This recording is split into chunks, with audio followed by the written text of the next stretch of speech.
Welcome to The Free Will Show, a podcast that provides a beginner-friendly introduction to free will while also exploring cutting-edge developments on the topic. I'm Taylor Sear. And I'm Matt Flummer. In this episode, we talk with Amy Seymour about the Ockhamist solution to the problem of freedom and foreknowledge. Thanks for listening.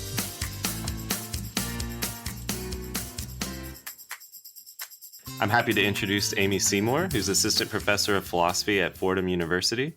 Amy works primarily on issues in metaphysics, specializing in the intersection of issues in time, free will, and philosophy of religion.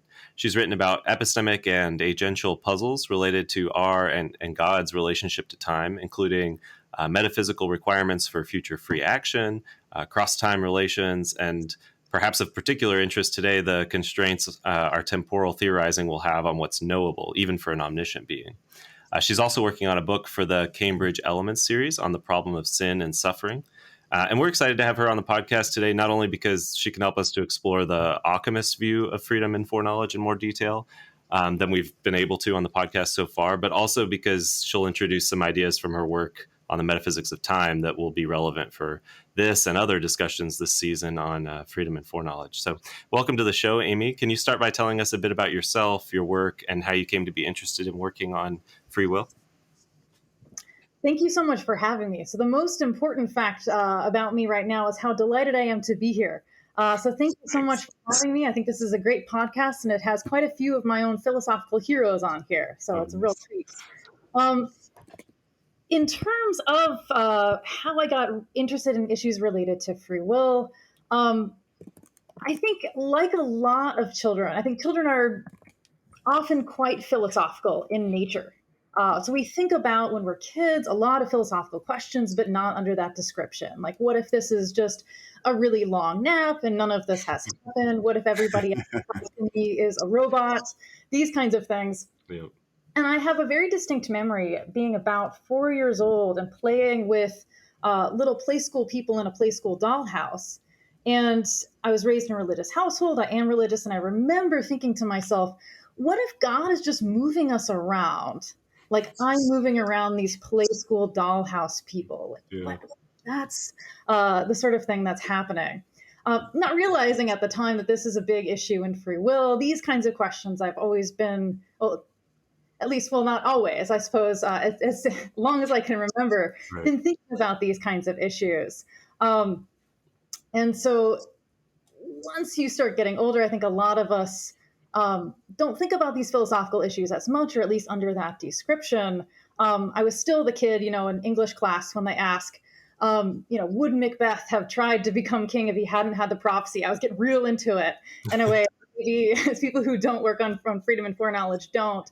But it wasn't until I started taking philosophy classes in college that I got particularly interested in these issues again and realized, hey, a really cool thing is you could actually be a professional philosopher. This had not occurred to me at all until I was really enjoying my philosophy classes. It became time to choose a major, and I thought, okay, great, I can keep on doing this. And while I was taking a philosophy of religion class with David Vanderlaan out at Westmont College, we were going through a lot of the kinds of issues we'll be talking about today with Nelson Pike and Alvin Plantinga and Peter Van Inwagen. And I was so fascinated by this. And I thought, I want to be able to talk with these guys. I want to be able to learn from people like this. And I recognized you could go to grad school, you could do this for a living. It had never occurred to me before that this was an actual option.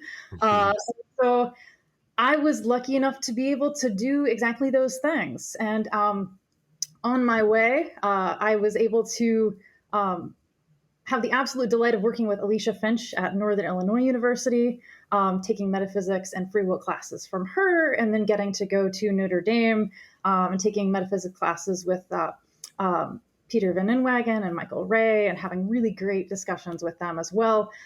So listeners might hear, since Alicia and Peter have been on the show before, they might hear similar strains coming from me, as from my philosophical lineage.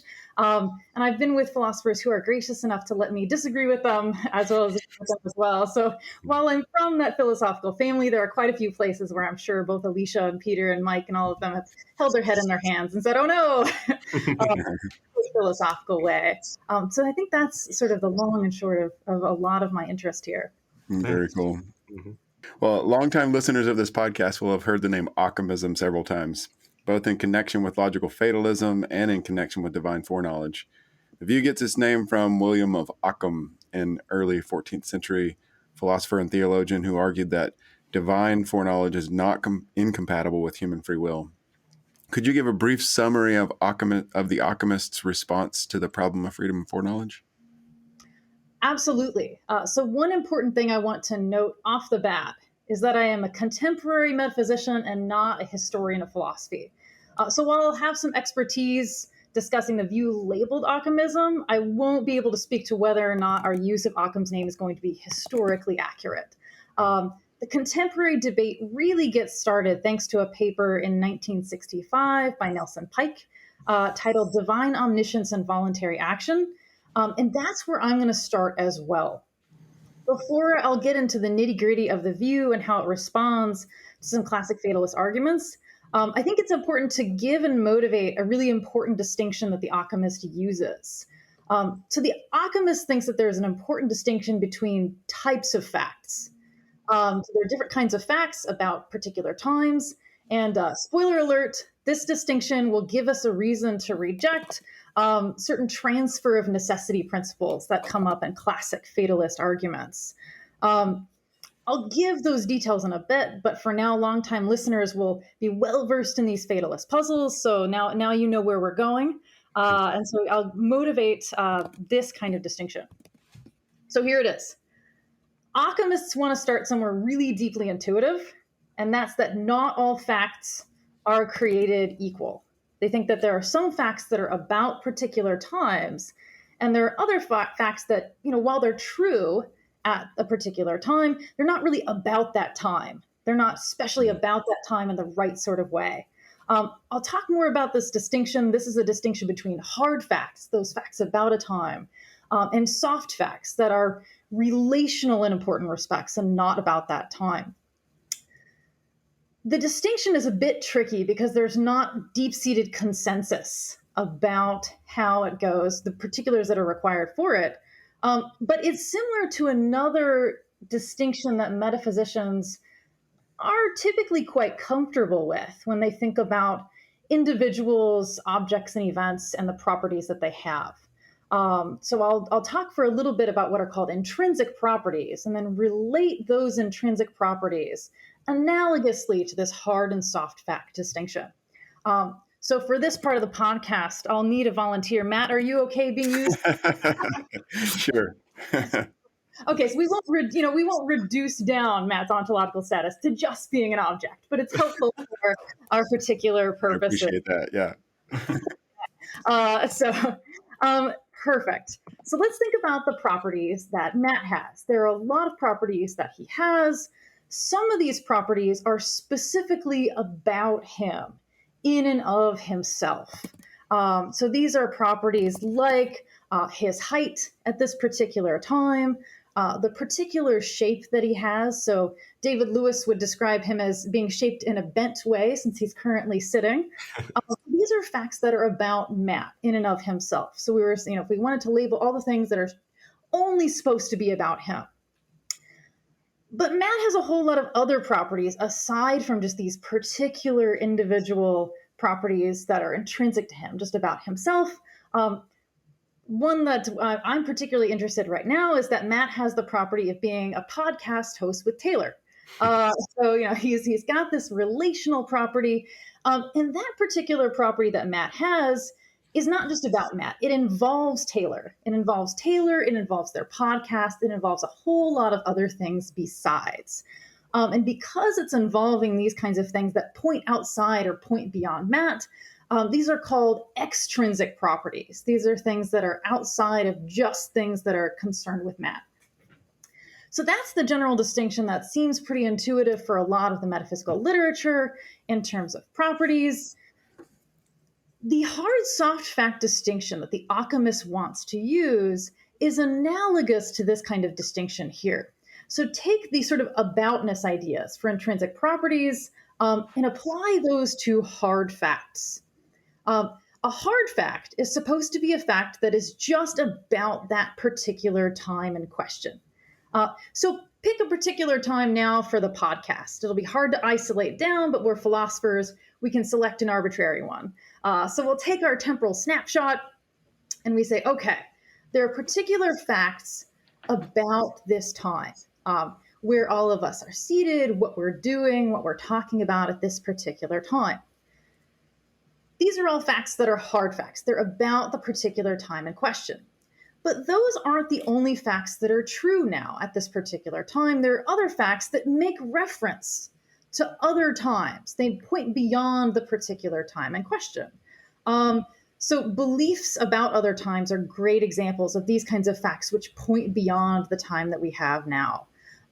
So here's a fact, is that it's true now that I believe I will have dinner with friends later. So this is something that's pointing beyond the particular time right now. It involves a future time. It involves things that are not going on right now.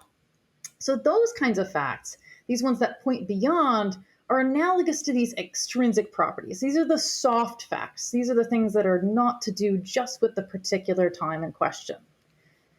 So the Ockhamist uses this sort of distinction to try to answer problems in terms of fatalism. They use this particular distinction because they say, this is our spoiler alert for where we're going. They say that the particular wrong move that's made in the argument is having to say that you're locked in because something's true now about another time, then what happens at that later time is something that you have no control about. And the Ockhamist throws up their hands here and they say, whoa. You're ignoring this really important distinction about hard and soft facts. The hard facts presumably are the things that we can't do anything about, say if they're in the past. But the soft facts are these kinds of things that should be under our control. Why?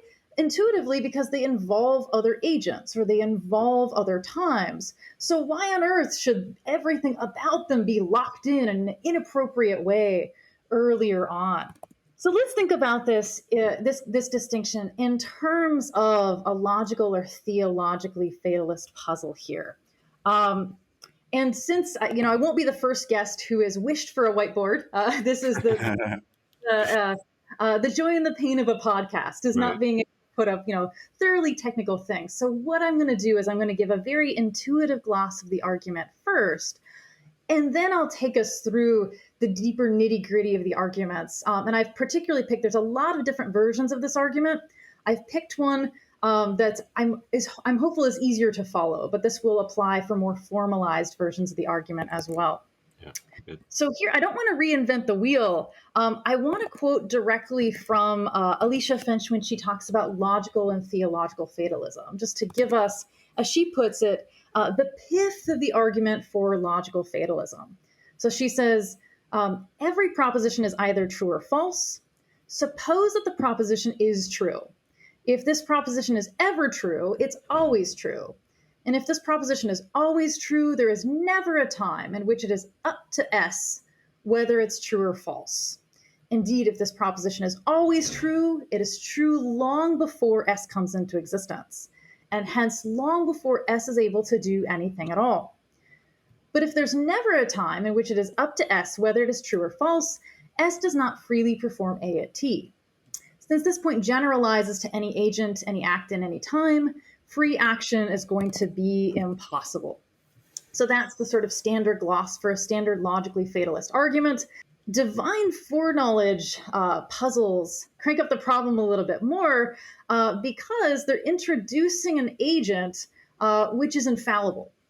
So this is going to take a view of God where God is going to count as a perfect being.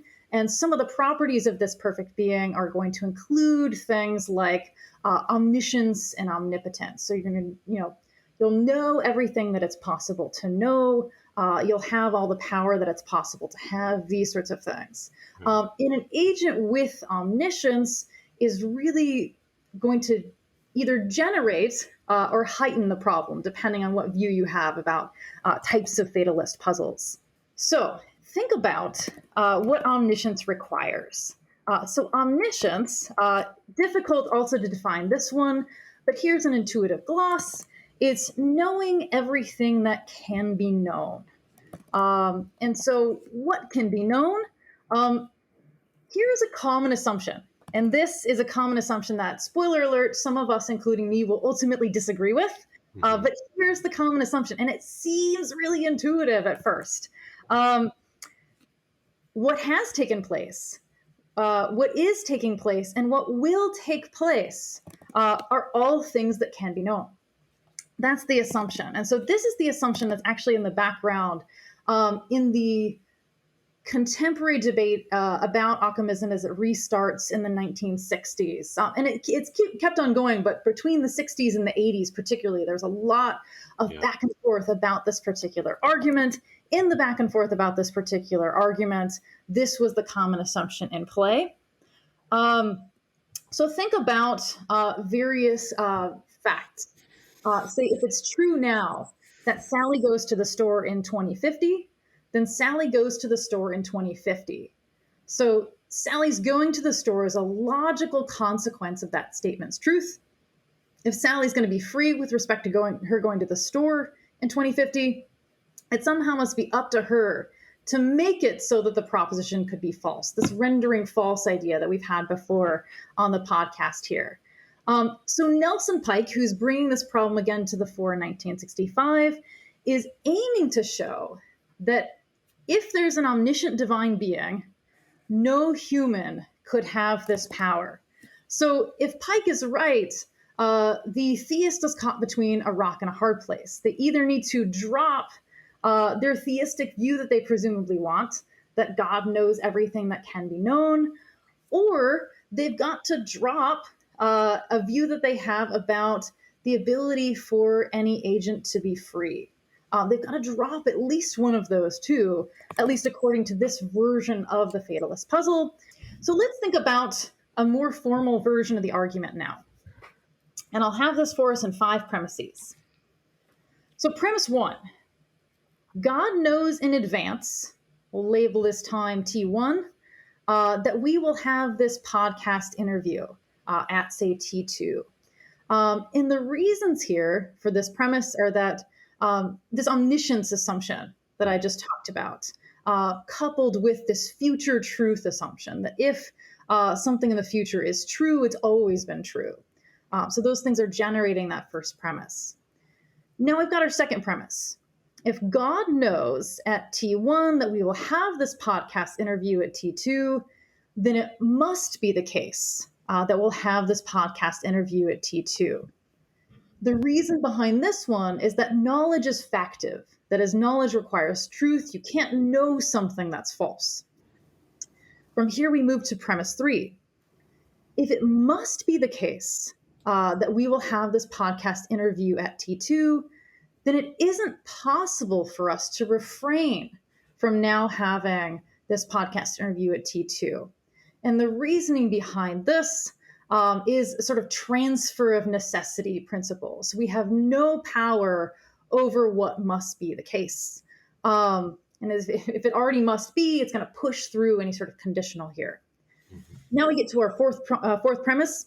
If it isn't possible for us to refrain from having this podcast interview at T2, then we aren't free with respect to having this podcast interview at T2. So this is just supposed to be the definition of free will here. Then we get to our conclusion coming from all 4 premises. Therefore, we aren't free with respect to having this podcast interview at T2. And this argument is going to metastasize to all human action. It's going to metastasize to any agent. It might even metastasize to a divine agent. You know, if God knows now what God's going to do 100 years from now, you can even get problems with divine action going here too. So it's not even just a creaturely freedom problem, at least as stated. And a lot of times people heighten these sorts of examples and cases by thinking about, you know, it being true 1,000 years ago that we would have this podcast interview now. If we've got that assumption that if something's true, it's always been true, you know, go as far back as you want to really raise the stakes of this problem. Before, you know, Matt and Taylor and I even exist, you know, at the moment after the Big Bang, God's going to know we're going to have this podcast interview on in 2022. So that's the general problem. Well, hopefully with this argument in play now, we can see the crucial move in this argument from Pike. And this is exactly what people like Alvin Plantinga capitalize on by utilizing this Ockhamist response. Plantinga thinks Pike makes a mistake when evaluating the must in premises 2 and 3.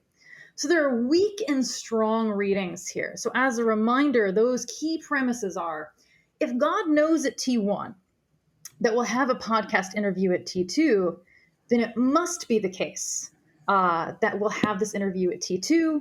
Then moving to that next premise, if it must be the case that we'll have a podcast interview at T2, then it's not possible for us to refrain from having a podcast interview at T2. So that must there, the Ockhamist is going to pounce on it and say, well, wait a minute. The must that's happening there is all mixed up.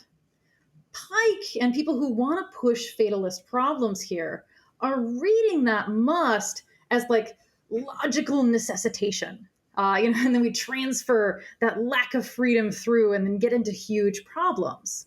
But that's going to require a really strong reading that God's knowing really doesn't earn at this point. You're going to have to put a lot more into the argument to motivate something like a really stronger reading. So here are two readings of those kinds of musts. Here's the first one, and it's a weaker one. Necessarily, if God knows in advance that X will do A, then it must be the case that X will do A. Now, this by itself is not a problem. A is something that everyone should accept, since it's an instance of the following fact. Necessarily, if somebody knows Y is true. So this is just an application of knowledge. Knowledge is factive, no problem. So this is just putting an omniscient being in there instead of just, sadly, one of us who's not. Now here's a strong reading of must there in terms of knowing. If it is necessary that X will do A, then X is not free to refrain from A. So that strong reading also looks good, especially in light of these classic fatalist puzzles. So if an action of yours is necessary, you're not free to do otherwise than you do. Now here's the key question. Does the definitional fact, that weak reading A, lead to this strong reading of necessity of action, that second definition? Does the definitional fact of knowing lead to the necessity of action? Pike thinks it does. And so this is what kicked off the whole debate. So Pike thinks that if God knows in advance that X will do A, then it is necessary that X will do A. And then the consequent gives us that strong reading there that gets logical fatalism to follow. But there's a problem here. So I want us to consider a parity argument of this sort of case. So let's think about something like this. Weak reading. Necessarily, if God knows that Henry is a bachelor, then Henry must be unmarried. Now, this doesn't look like a problem at all. This follows from the definition of bachelor. This does not lead to a stronger reading, which is if God knows that Henry is a bachelor, then Henry is necessarily unmarried. Why does this one not follow? Well, while Henry's a bachelor in this world, we'll label it alpha, there are other possible worlds in which Henry is not a bachelor. Henry found love. Hooray! So Henry's currently being unmarried does not mean that Henry is necessarily a bachelor or a bachelor in all possible worlds. And this latter understanding is the idea of must or necessitation that would lead to his not being able to do otherwise. So it's a lot of moving pieces, I know, where it's going to come all together right now. Fingers crossed. So now we're back to the argument. So Pike and other proponents of this argument for theological fatalism think that if their necessitation premise were false, then God is not necessarily or essentially omniscient. There'd be at least, God could be wrong. There'd be at least one possible world in which God wouldn't know something about you.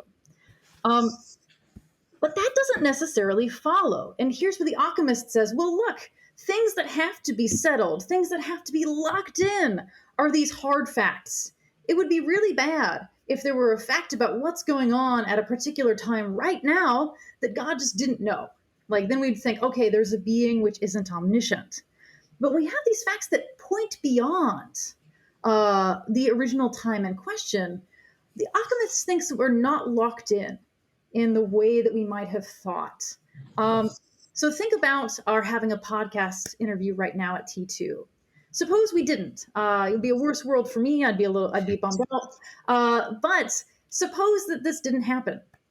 It doesn't follow that God would be wrong in those other worlds. Rather, what God would know is itself different. God would know something different than what actually happens. Why would God know something different? Well, I would be doing something different. I would be doing something different at this particular time. So these soft facts, and here I'll make a particular claim on behalf of Ockhamists that is contentious, these are facts that depend, crucially, on other times. We have this dependence relation with soft facts that we don't have with hard facts. So these kinds of things that would make us think that we're locked in fatalistically to what God knows or predicts, don't worry, it's not the case. It's within our power right now to have done something that if we did it, then a belief that God had earlier at T1 would have been false. So it's within our power right now that soft facts way back when were different. So this doesn't mean that God would have a false belief. Instead, we would have brought it about that God did not hold the belief that God actually did at T1. So these soft facts are facts that we have power over in a way that we don't have power over these hard facts. So think about the moment after the Big Bang. The Ockhamist says, well, these hard facts are going to be things like the particular location of various atoms that are had back there. We don't have any power over that. And presumably, here's where it gets a little dicey, we also don't have power over the fact that God has beliefs. But we do have power over the content of God's beliefs, because those are these soft facts. These are things that point beyond actually things about God, things about that particular time. These kinds of fatalist arguments run, and particularly theological ones, by saying, well, hang on, if the past is fixed or settled, there's no use crying over spilled milk, it's there and done. Back in the past, God had beliefs about what we would do now. And not just beliefs, God's omniscient, so God had knowledge about what we would be doing right now. And since the past is fixed, again, we've got that transfer of necessity to the present. If the past is fixed and what's happened in the past is accidentally necessary, we can't do anything about it now. What's happening now is something that we can't do anything about. The Ockhamist swoops in to try to save the day and they say, no. The principle of the fixity of the past is actually the principle of the fixity of the hard past. Mm-hmm. So Finch defines the principle of the fixity of the hard past as necessarily for any agent S, any proposition P, and any time T. If P describes a state of affairs O that is a hard fact at T, it is not up to S at or after T whether P is true. The Ockhamist thinks, the principle of the fixity of the past is just simply the principle of fixity of the hard past. Mm-hmm. But the principle of fixity of the soft past, we can't explode and say that things that are soft facts are also fixed or settled. Why do we not want to do that? Well, for the same reason that we don't want to say that we have no control over certain kinds of extrinsic or relational facts. So let's head back to the example that we started off with at the beginning. So there are certain facts about Matt right now that are not up to Taylor. The fact that, there are things that he could do now to try to convince, Matt to stand up. He could say, hey, could you go get me a drink of water or something like this? Matt's a nice guy. He'd say, of course, he'd stand up. But he's, Matt's bent right now. That's about him. But there are various relational kinds of facts, these extrinsic facts, that looks like they are up to Taylor in certain kinds of ways. Not the sum total, but part of them are up to Taylor in a certain way. we know this won't happen, but, it could be, Taylor stands up and says, I'm through with this podcast and stops off right now. Changes the extrinsic property that Matt has of co-hosting a podcast with Taylor. So thankfully, we're not in this sort of world. But presumably, Taylor does have that sort of power. And so that kind of power, the Ockhamist thinks, carries over into these kinds of debates in terms of free will. We don't have any say over these hard facts about the past. The Big Bang happened.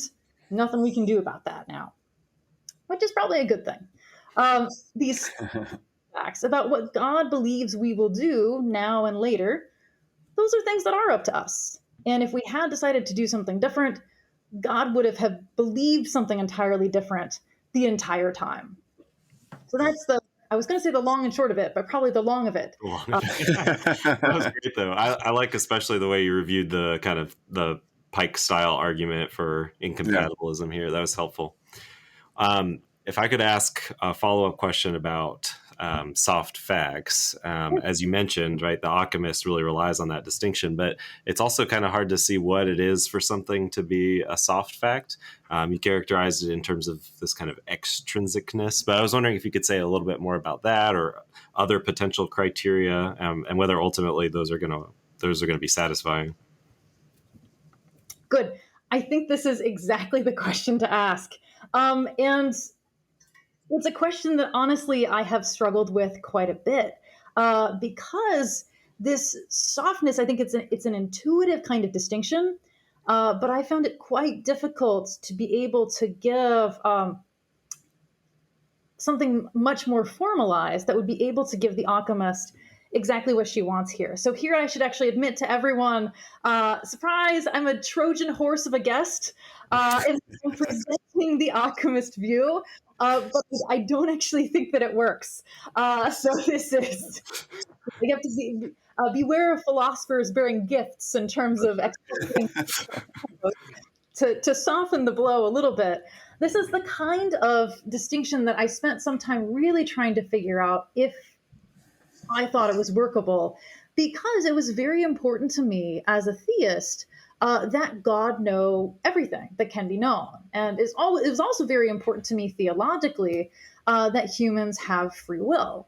And so I thought, okay, well, look, if God's going to be doing any sort of, reward or judgment or anything like this, it seems like it should be up to me in certain kind of relevant respects. But if it's something that's equivalent to God moving us around in the dollhouse, or even if it's not that, if it's just God knowing where we're going to move around in the dollhouse way before it happens, that looks like a problem. So this is one of the things that I had gone through to try to see, is there any sort of theological way out here? To try to motivate the view a little bit more, I think the way to think about this, and here's where we start getting very contentious, and I will disagree a little bit with one of your previous guests. So there was a wonderful interview with Andrew Law where he was saying, it's not, Ockhamism isn't the same as just a dependent solution. And I will say, I think he's right. The mechanics of the Ockhamist view are not the same as the mechanics of the dependence view. I suspect if we want a really good workable view of soft facts, it's going to be defined in terms of some kind of ontological dependence that I suspect may collapse ultimately into a dependence view. Mm-hmm.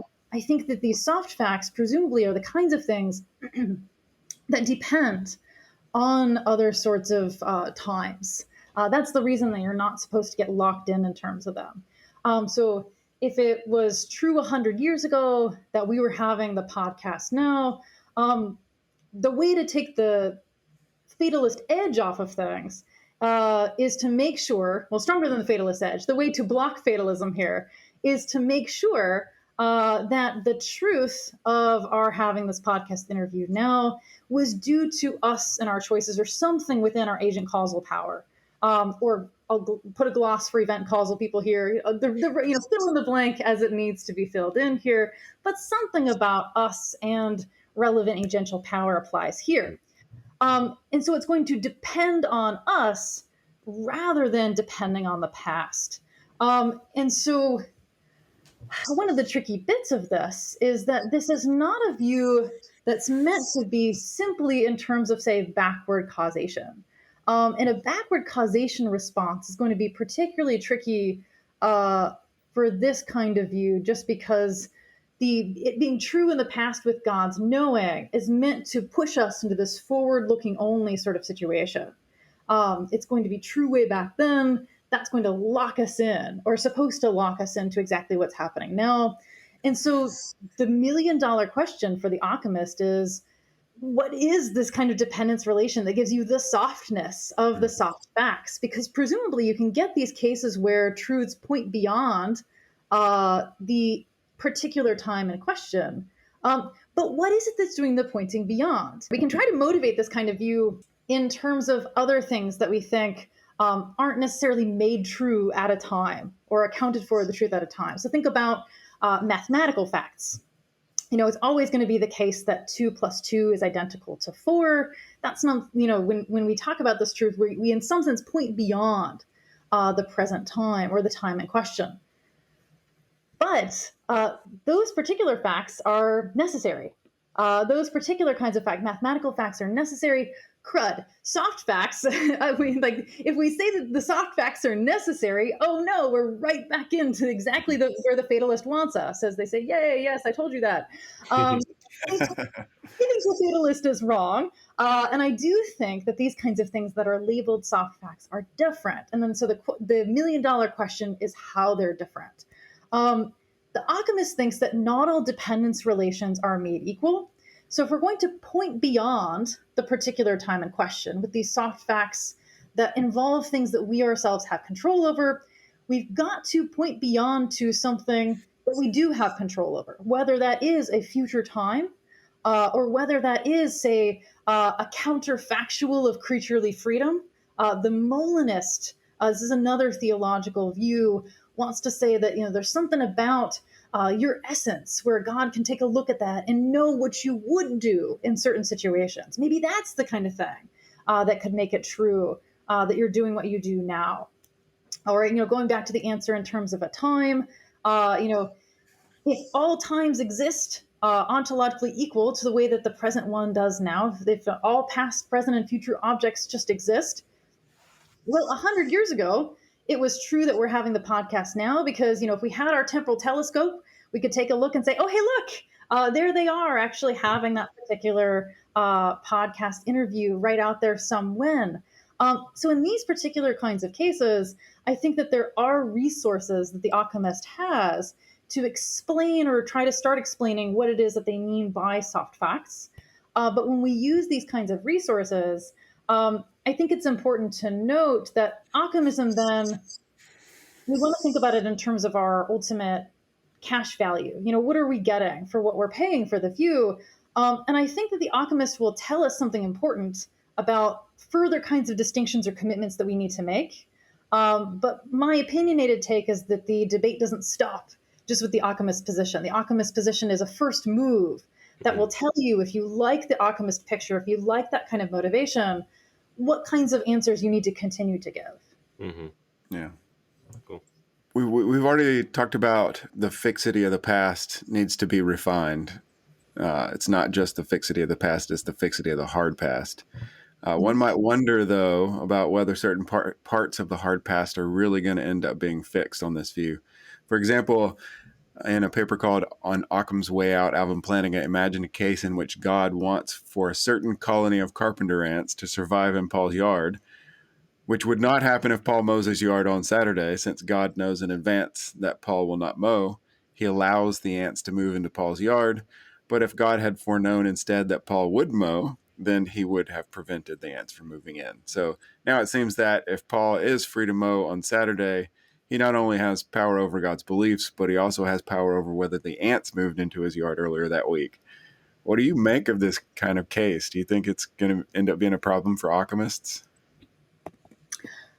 Yeah, the case is a really interesting one. And I think the case shows us that not all dependence relations are made equal. So I think that it grows less perplexing as a case if we think about a distinction between things that I have direct and indirect control over.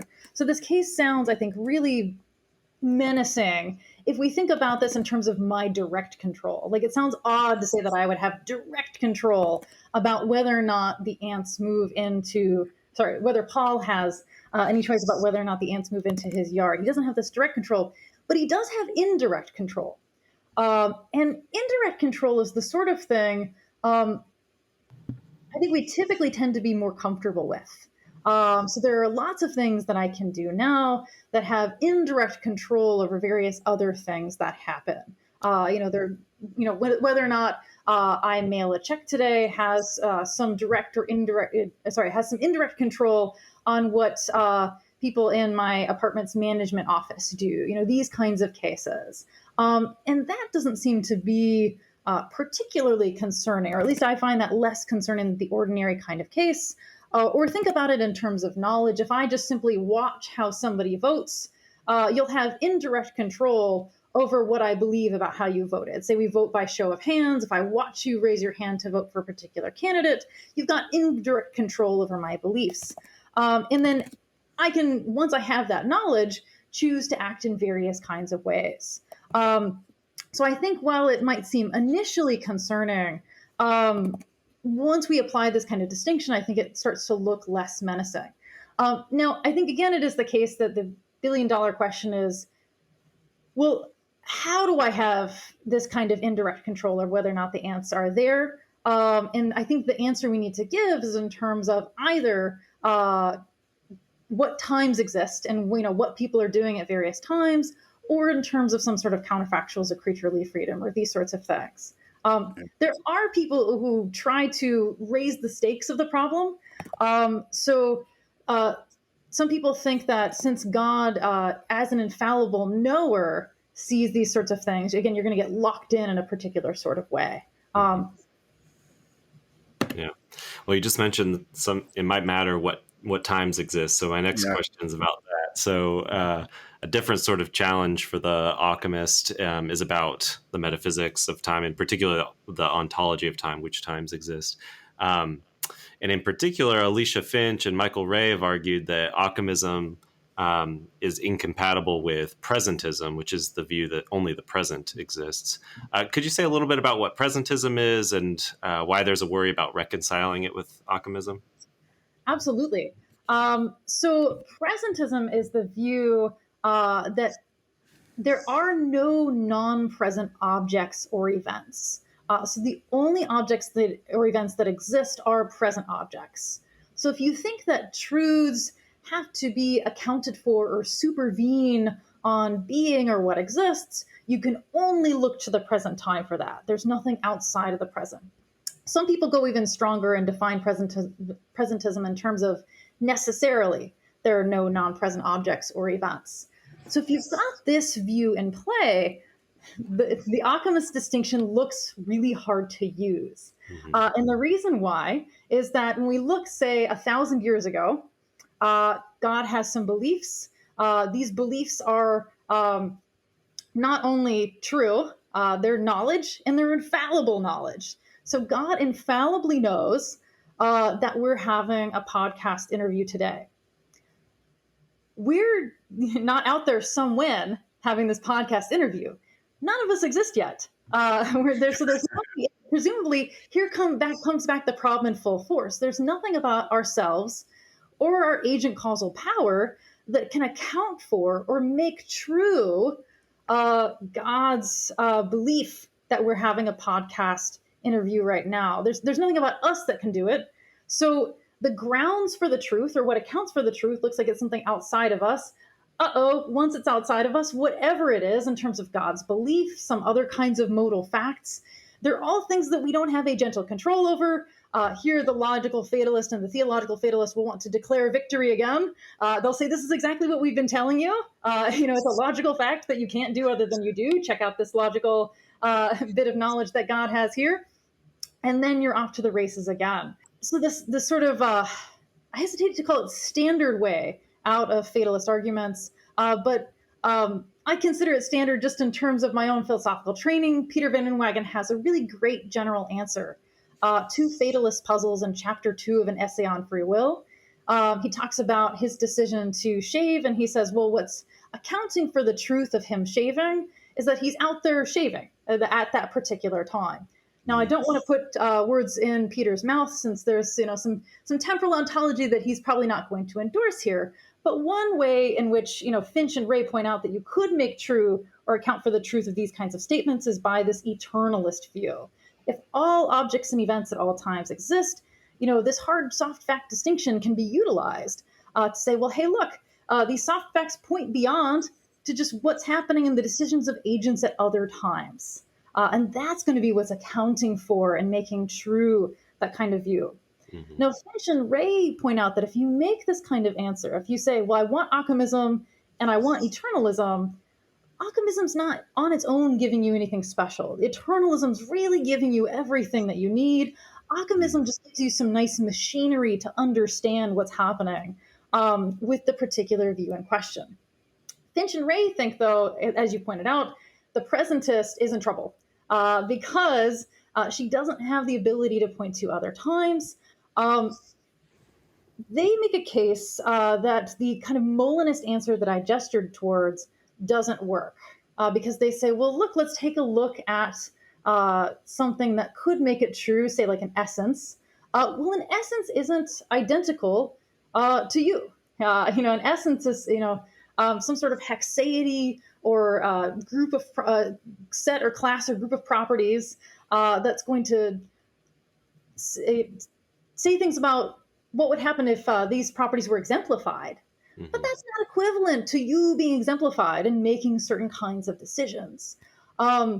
So Finch and Ray think that if we make this kind of answer, either we've got something that's ungrounded, which that looks bad, since we want our choices to be grounded in ourselves or our individual agent causal. Well, actually, they don't use agent causal terms. Let me back up. They want our decisions to be grounded in ourselves or something to do with our agential causal power. That's not available if it's a brute fact. But if the grounds are something like our essences, well, presumably my essence isn't something under my control either. So they think that if you don't have a view in which there actually are future objects and events that account for the truth of these kinds of statements about what God knows, presentism is one of those views, they think that you're out of luck then. The Ockhamist's way out is not available to you. By and large, I agree with Finch and Ray. I agree with them by and large. I've got a slight hesitancy about agreeing with them in terms of just blocking off counterfactuals of creaturely freedom. And the reason why is that I don't think counterfactuals of creaturely freedom work either. That's another thing that I said, I wanted that to work, but I don't think that those work either. But if you are somebody who thinks that, genuine truths about you and your agent causal power can be accounted for by modal space in particular ways, then you might be able to utilize something about Occam's way out. You can say, well, what grounds the truth, before you existed about us having a podcast now? It's partially grounded in, at least 3 different individual essences and counterfactuals about what we would do, depending on what circumstances we're put into. God, sees that we're put into various circumstances, therefore God knows. I look at the counterfactuals of creaturely freedom. I have this what's called middle knowledge, where I can just see that they're having a podcast now. So it's a way to actually, this kind of move tries to take the temporal telescope view that the eternalist has and apply it to a sort of modal telescope view, where you could look at all the possible ways things could be. And I see that they are having this podcast interview, kind of any way you slice it, given the way that circumstances are set up. Finch and Ray are concerned about this kind of move because they think it grounds it in the wrong place. I'm inclined to agree with them. And in fact, I take that to be a little bit of weight. In fact, Michael Ray and I hardly ever agree on anything philosophical. If we do agree on something, it's probably right. For the listeners, this passes the Ray Seymour agreement test. That's great. Yeah. Well, here's a follow-up question. Speaking of Michael Ray, he's argued that presentists must either reject libertarianism about free will or must accept that the future is open in a way that requires denying the principle of bivalence, which says that all propositions have one of two truth values. You've responded to this worry on behalf of the presentist by suggesting that propositions about the contingent, undetermined future are all false. Could you explain that response and what do you think it has going for it? Absolutely. Yes. And I should say, your listeners probably aren't looking for a pro tip for philosophical advisors, but if they are, look for somebody who's okay with you disagreeing with them vehemently. That's good. So earlier on, I talked about how one of the assumptions motivating these kinds of fatalist puzzles is the assumption that if something is true, it's always been true. So if it's true now that we're having this podcast interview, it's always been true, at every other time that we're having this kind of podcast interview. So there is this kind of assumption, which on an eternalist view makes sense. There's just all these other times, we've got soft facts that can look at other times other than this one. We say, lo and behold, they're all true. Nobody's locked in. But I personally don't see any reason why the presentist should want to endorse that. I think the presentist should just get off the train basically before it leaves the station. So the general kind of assumption is that, if presentism is true, then it's going to still be the case that, say, it was true 100 years ago that we're having this podcast interview right now. Why should we think it's true 100 years ago? Well, we're having it right now. So why not think it's true? And so a sort of standard way out of this problem is to say, well, it wasn't true until it became true. It wasn't true until we ourselves started having this podcast interview and the relevant kinds of decisions were made. One answer you could give is then to deny bivalence, to say, well, this just had a question mark. Our having this podcast interview now just simply lacked a truth value until we had it. Mm-hmm. I think we should just say it's false if you take a view of propositions that says, well, the lack of truth is just falsity. Then this kind of view starts to look motivated.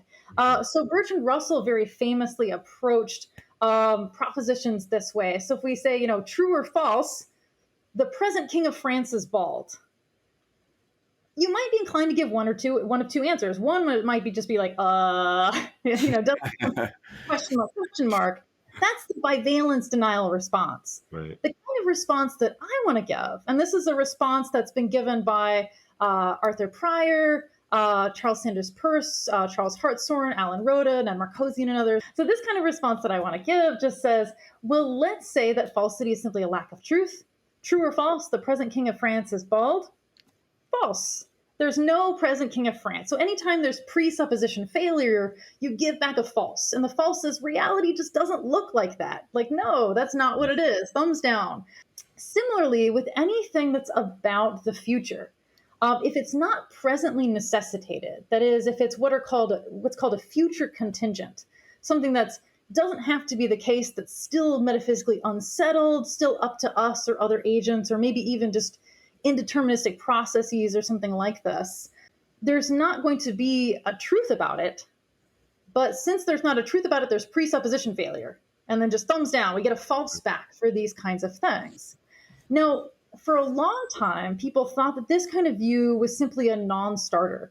And the reason why is they thought, well, this is just going to either give you logical contradiction problems now, or it'll give you contradictory problems later. So let's think about this. Now, it's, say it's false that I will have dinner with my friends tonight. Why? Well, there's not a single selected future that, shows me having dinner with my friends right now. There's no temporal telescope we can look at. It's not determined by the present facts and state of the world right now. So it's up in the air. So we'll say it's false that I will go to have dinner with my friends tonight. But on the other hand, wait a minute. It's also false that I won't have dinner with my friends tonight. The will not also looks false. Why? The will not would show just, a temporal telescope and me not having dinner with my friends. There's just an absence. They all meet. I'm not there. Or, lots of other ways this could be made true. But I want to say, well, no, if the future's really open with respect to my having dinner with my friends tonight, There are some futures in which I do. There are some futures in which I don't. The way that the person with this particular view, I call us the all falsists. We say all future contingent propositions are false.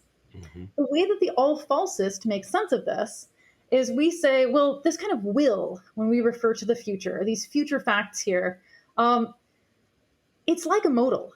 It's like necessity and possibility. It's kind of like that. So take an analogous case. In grad school, we used to have a cat she had a very hard life. She was a feral kitten. And so she was very mean and ill-tempered. You know, you'd pet her, she'd just haul off and bite you sometimes. Poor little Soda. We love Soda. Poor little Soda. It's false that she was necessarily ill-tempered. You know, she had this characteristic, she was ill-tempered, but she wasn't necessarily ill-tempered.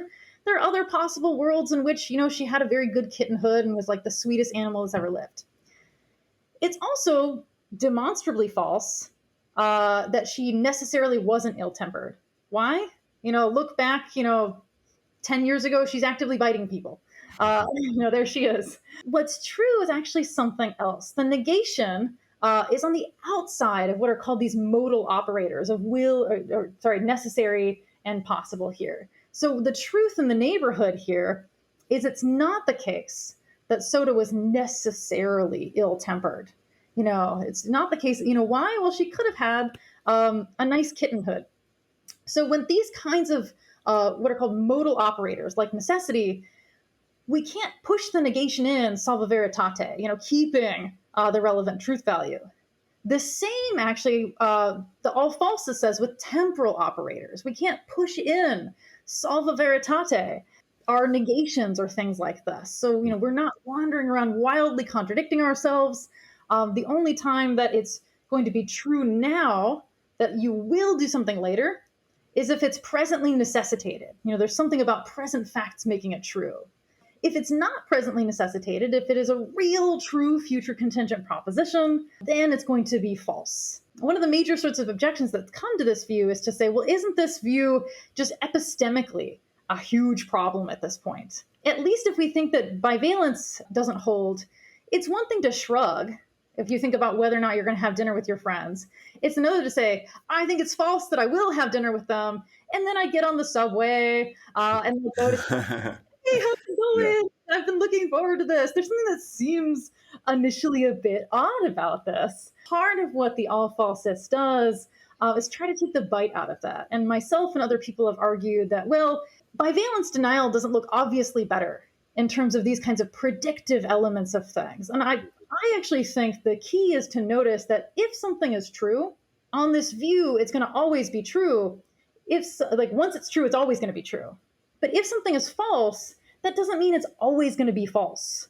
Why? Because it's, sometimes reality is unsettled. It's just, the ultimate determiner is going to wait to see what we ourselves actually do. So the central claim that I think the presentist and others should deny is, if something is now true, it's always been the case that it's true.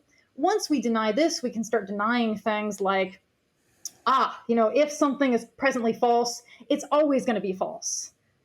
Well, we got to look at what kind of fact that is. Is it a mathematical fact? Okay, sure. Is it a future contingent of what, we will do?